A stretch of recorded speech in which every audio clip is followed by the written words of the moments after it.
Olá, meu nome é Tayla e hoje eu e meu grupo trataremos de questões relacionadas à garantia constitucional da liberdade de expressão, que consta no artigo 5º, inciso 4º.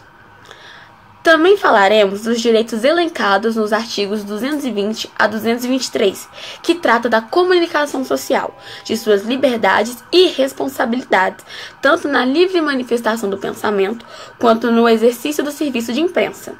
Vamos lá?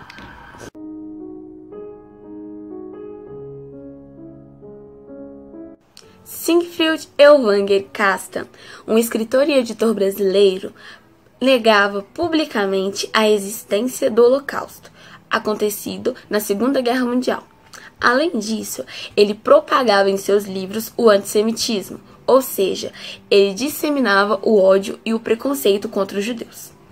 Ellwanger foi considerado o maior divulgador de ideias racistas do país e foi condenado com base no artigo 20 da Lei 7.716, de 5 de janeiro de 1989, pelo Tribunal do Rio Grande do Sul e sentenciado a 2 anos de prisão, que foi convertido em prestação de serviços comunitários.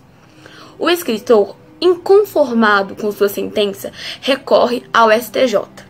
E, por fim, chega com um pedido de habeas corpus ao STF, alegando em sua defesa liberdade de expressão para poder escrever seus livros, que é prevista na Constituição Federal, dizendo ainda que antes da divulgação dos mesmos, houve um estudo revisional da história no período da Segunda Guerra e, portanto, não houve crime de racismo contra os judeus.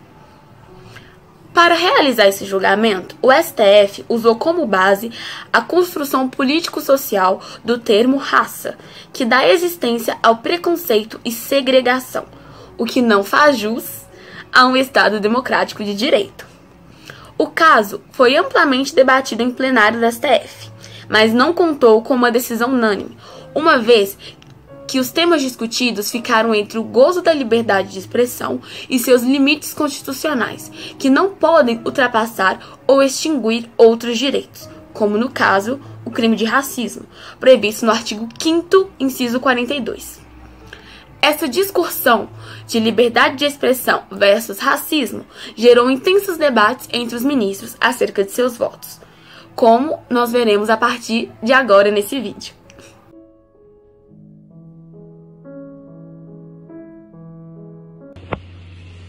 O ministro Moreira Alves entendeu que os judeus não poderiam ser considerados uma raça, portanto, não se enquadrariam no crime de racismo. O relator, então, foi a favor do habeas corpus e declarou extinta a punibilidade por prescrição. Já o ministro Marco Aurélio Mello adota a tese da liberdade de expressão para conceder o habeas corpus. De acordo com ele, a questão de fundo nesse habeas corpus diz respeito à possibilidade de publicação de livro cujo conteúdo revela ideias preconceituosas e antissemitas. Em outras palavras, a pergunta a ser feita é a seguinte: o paciente, por meio do livro, instigou ou incitou a prática do racismo? Existem dados concretos que demonstrem com segurança esse alcance? A resposta, para mim, é desenganadamente negativa. Para ele, o autor limitou-se a escrever sua visão histórica do que ocorreu entre os judeus e os alemães, mas em momento algum incitou o ódio contra os judeus. O ministro Carlos Aires Brito concedeu o habeas corpus, alegando a tipicidade do crime, pois a lei que atipificou o racismo como crime foi promulgada depois de Ellwanger ter cometido o delito. Sendo assim, não haveria justa causa.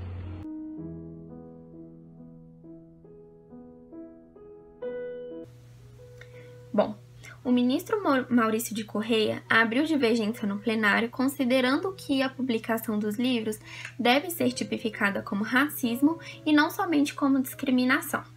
Dessa forma, ele nega o pedido de habeas corpus, argumentando que o antissemitismo é sim uma forma de racismo, exatamente por contrapor na sua filosofia duas raças, uma sendo superior à outra. E, portanto, se fossem executadas essas ideias propagadas nos livros, ocasionaria risco para a convivência dos judeus no país. De acordo com o ministro, a redação constitucional não especifica o racismo somente sendo contra os negros, e sim contra qualquer outra raça humana existente, incluindo-se assim o antissemitismo.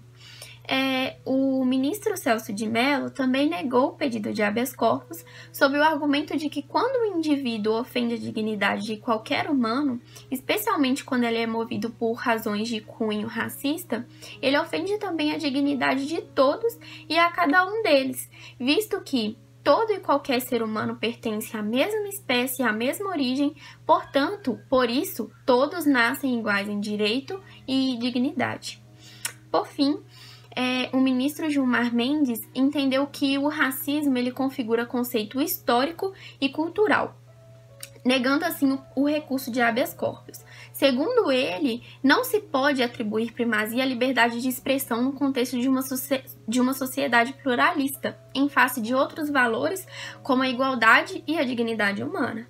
Conforme o ministro, a obra atenta contra a dignidade dos judeus e a condenação estava de acordo com os critérios da proporcionalidade em sentido estrito pautados na Constituição, verificando a proporção entre o objetivo da efetivação dos valores humanos em uma sociedade plural e a liberdade de expressão do Elvanger.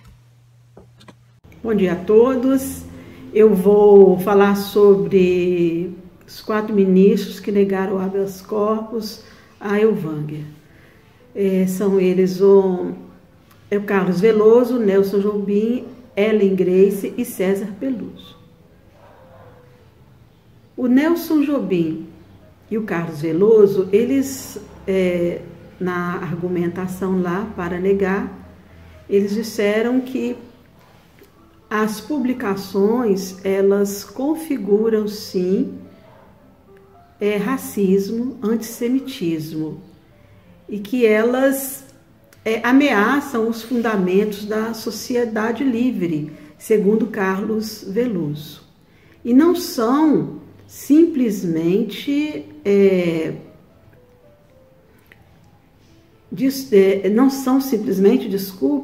relatos históricos, não. Nos livros, os livros claramente, eles, segundo o entendimento deles,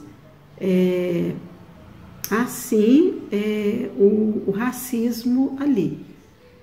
Eles não acolhem, né, o argumento do Elvanger, que diz que os judeus não são raça, eles têm uma religião. A Ellen Grace, ela, no seu argumento, ela cita, né, o verbete da Enciclopédia Judaica, conceituando ali raça e racismo. Cita também Bobbio,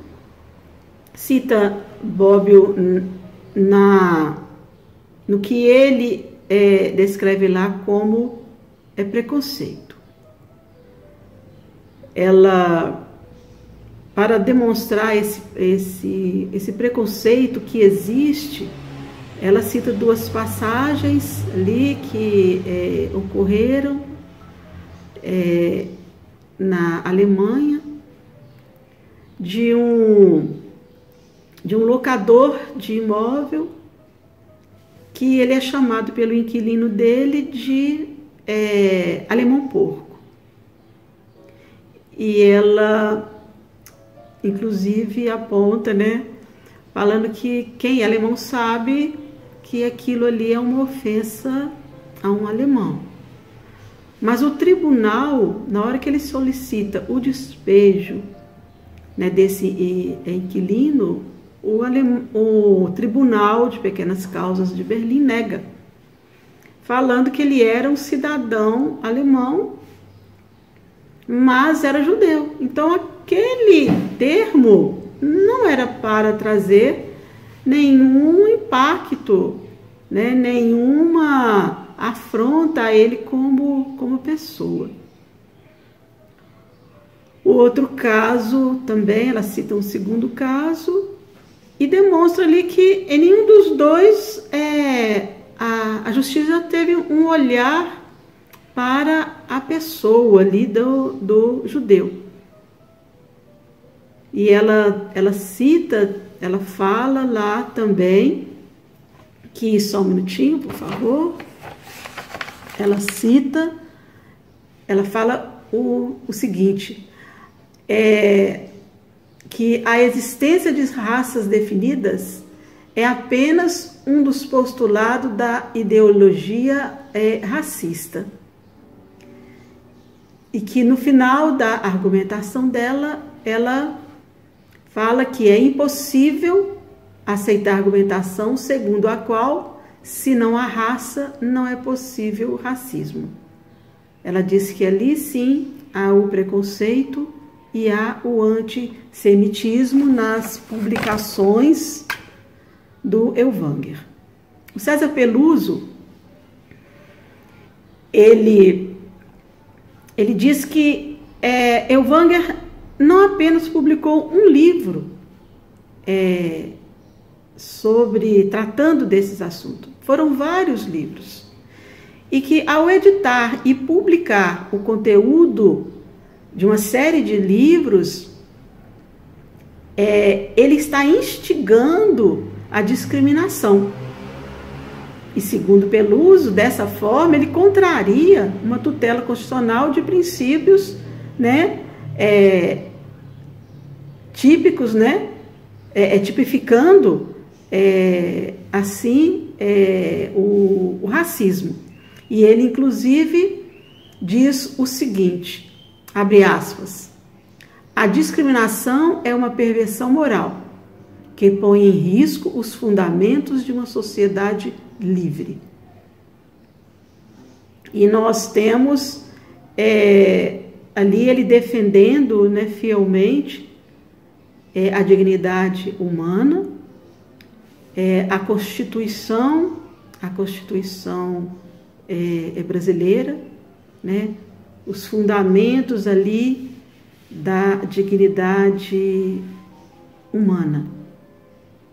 E dessa forma, eles defendem ali com essa argumentação o motivo, né, os motivos pelos quais eles negam o habeas corpus a Siegfried Ellwanger.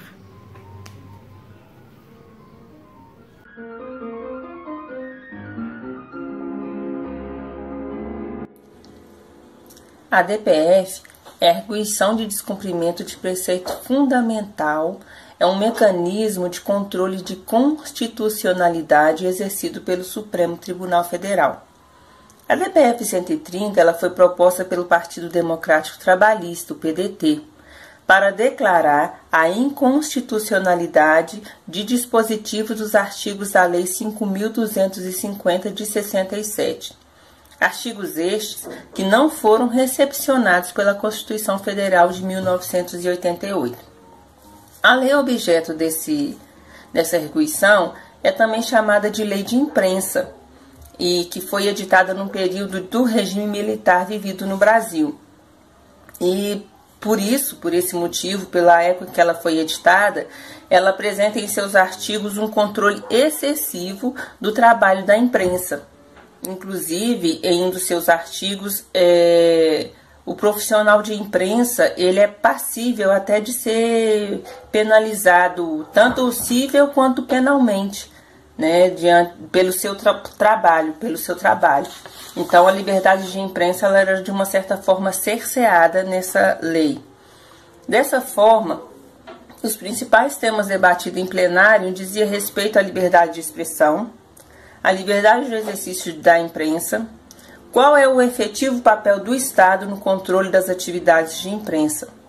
Um outro levantamento muito debatido também foi qual seria a real necessidade de uma lei infraconstitucional para regular o exercício da comunicação, se a Constituição Federal já dispunha de dispositivos reguladores dessas atividades. Por exemplo, no artigo 220 até o 223, a atividade de comunicação ela é totalmente regulamentada pela Constituição Federal.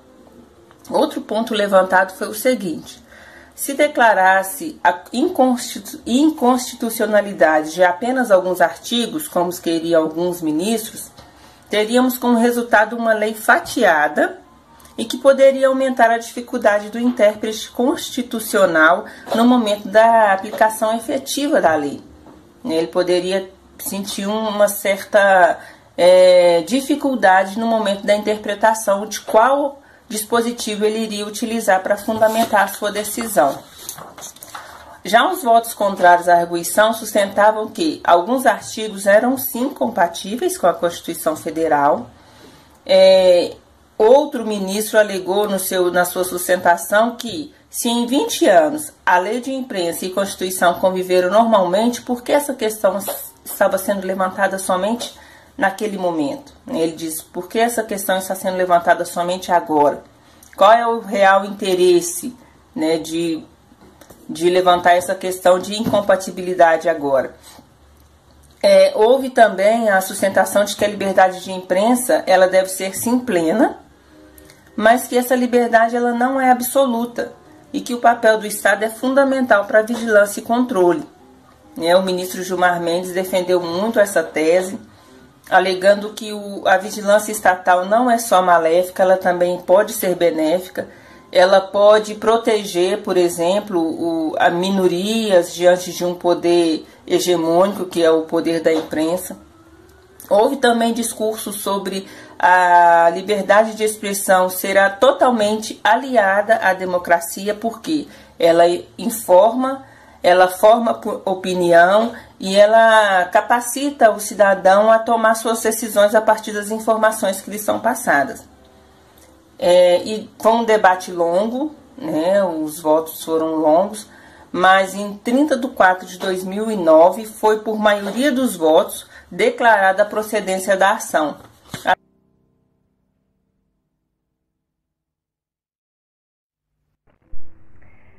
O voto do ministro Marco Aurélio ele foi totalmente divergente em relação a todos os votos dos outros ministros. No primeiro momento do seu discurso, ele já apresentou uma dúvida sobre a adequação da ação no tempo. O ministro ele não encontra motivos para impugnar a lei, principalmente depois de mais de 20 anos da promulgação da Constituição de 1988. Ele trata o assunto sobre uma perspectiva que mostra que o poder judiciário ele já vem tratando de forma muito cuidadosa e detalhada e fazendo as devidas aplicações no caso concreto. O ministro também ele salienta de forma muito incisiva que apesar dessa lei ela ter sido aprovada em um regime ditatorial, onde ocorria diversos abusos de poder, exclusões, que não configura de forma sólida uma razão para ela ter sido tida como incompatível com a Carta Cidadã. Se fosse esse o principal motivo a ser analisado, toda a legislação infraconstitucional que foi promulgada na mesma época, ela deveria ser totalmente revisada. Outro argumento usado pelo ministro foi que nós temos que ter os nossos olhos extremamente voltados para as minorias em um sentido muito linear. Abre aspas. Só grandes empresas teriam boas condições de proteger-se da má aplicação da lei comum, levando processos até as mais altas instâncias do judiciário. Nesse momento aqui, ele defende sobre a necessidade de nós defendermos esse direito à resposta dos tidos como menos favorecidos. Pois sem essa lei, as minorias elas ficariam totalmente desprotegidas e à mercê da atividade empresarial, limitando o acesso à justiça nos casos em que a parte, ela não pode custear o acesso ao judiciário.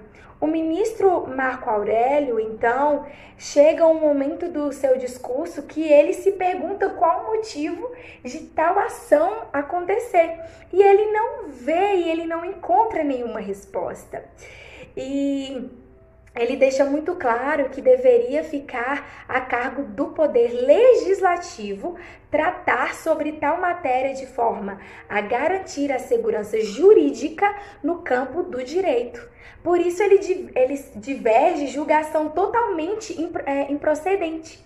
Finalizando, eu quero citar uma parte do seu voto que diz, abre aspas, hei de sempre proceder segundo a minha ciência e consciência, e o dia em que puder ficar assustado a ponto de tremer no ofício judicante ante a possibilidade de suposição errônea, terei de deixar a toga que envergo nessa corte.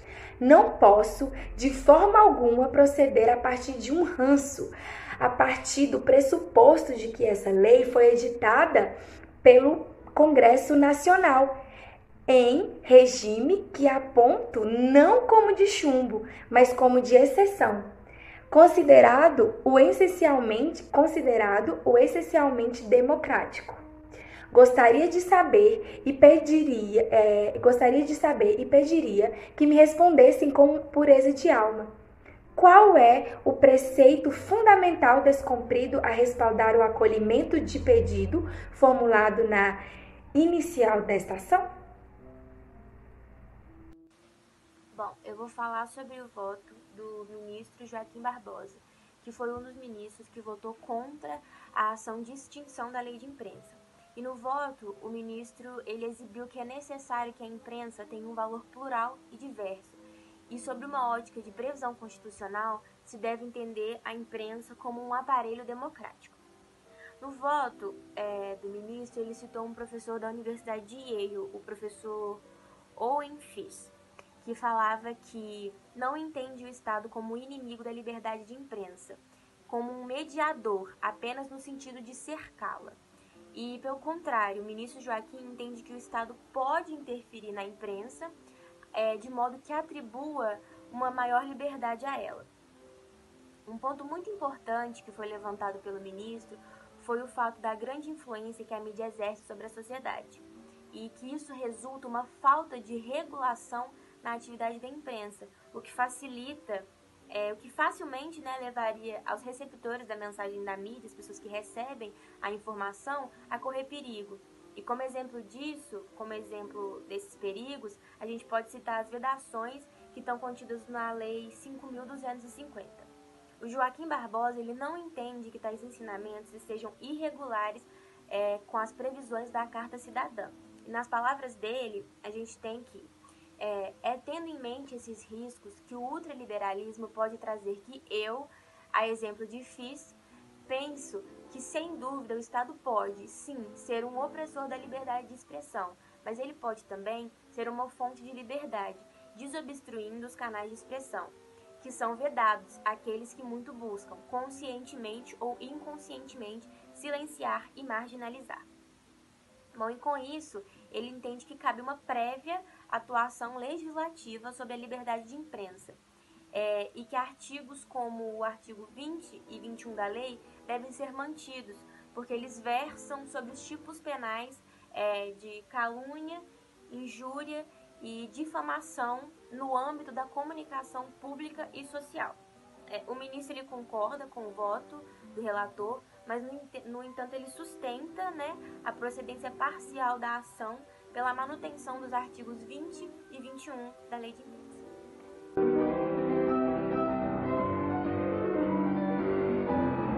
Os votos contra a DPF 130, nós temos o voto do relator do processo, o ministro Carlos Aires Brito, que defende que a imprensa é capaz de coordenar as ações da sociedade, além de ser formadora de opinião e possuir um alto poder de influência sobre as pessoas. O relator destaca que, devido à importante relação da imprensa com as pessoas, as atividades dela devem ser realizadas com liberdade e responsabilidade, e aponta a respeito da relação presente entre democracia e imprensa, e declara que quanto mais a democracia é servida pela imprensa, mais a imprensa é servida pela democracia. Para ele, a liberdade de imprensa é garantida pela nossa Constituição, e que, sendo assim, não possui necessidade de se ter uma lei extra para regular o exercício da imprensa. O ministro também levantou uma questão sobre o período em que a lei foi promulgada, que foi a época da ditadura militar no Brasil, ou seja, uma época de muita censura. Portanto, o relator alega que essa lei deveria acabar e que se deveria fazer uma lei que não influa na atividade de informar as pessoas, que se deve ser feita leis específicas para cada caso, como, por exemplo, uma lei para tratar de indenização em caso de ofensa, uma lei que regula o direito de resposta e assim por diante. O ministro Eros Grau e o ministro César Peluso acompanhou integralmente o relator do caso e votou pelo não recebimento da lei de imprensa. O ministro Menezes também defendeu a visão do ministro Carlos Aires Brito e defende a preservação da dignidade da pessoa humana como eixo condutor da vida política e social. Ele também aborda o fato da liberdade de expressão e democracia caminharem juntas, em que cabe ao intérprete constitucional analisar os casos de colisão dos direitos fundamentais. O ministro Ricardo Lewandowski levantou em questão o respeito do período autoritário que a lei foi elaborada e o ferimento aos princípios da democracia ocorrido na época em questão. Por fim, a ministra Carmen Lúcia seguiu a mesma visão do relator do caso e destacou a importância da liberdade de imprensa para garantir a proteção da dignidade da pessoa humana. E concluiu levando em conta que a nossa Constituição tem capacidade suficiente de solucionar qualquer tipo de abuso da imprensa e descarta a necessidade de uma lei para tratar especificamente desses casos.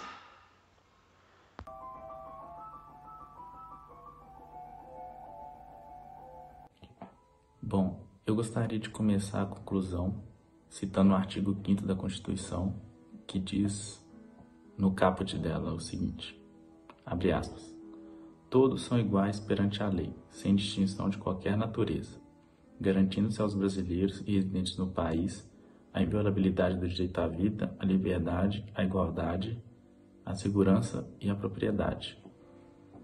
Bom, eu citei essa parte puxando um pouco para o quesito da liberdade, porque é uma coisa que eu encontrei em comum nos dois casos, né? Primeiro, no caso do Elvanger. Vamos começar por ele. Um escritor que negava o Holocausto, inventava a história que os judeus mentiam e tudo mais para levar alguma vantagem. Ele, além de gerar uma certa desigualdade para esse povo, o que fere também no direito à igualdade, criou um problema na Constituição, né, porque não tinha definição de racismo contra os judeus. E através dessas votações, dessa votação, foi possível reconhecer que sim, é uma forma de racismo. Mas partindo agora para a liberdade, a gente entende que ele extrapolou no uso da sua liberdade. Ele fez uso dela e um uso incorreto da liberdade de expressão, certo? Agora, no caso da lei de imprensa, que é uma lei que foi criada lá na época da ditadura e tudo mais, que a censura era forte, ela limitava os órgãos jornalísticos, né? Então, trazendo para nossa realidade que mais atual, já não era mais possível ter uma lei dessa. Então, apesar de alguns ministros eles serem contra, ela foi revogada totalmente e devolveu aos jornalistas a possibilidade de se expressar. Então, uma coisa que tem que ser levantada é que não se pode confundir a censura com a responsabilização da liberdade de expressão. O que é? A censura é uma coisa inadmissível, mas o uso da sua liberdade para se expressar livremente tem que ser responsabilizada. Você é responsável pelo que fala, então você pode se expressar, mas dentro dos limites da Constituição.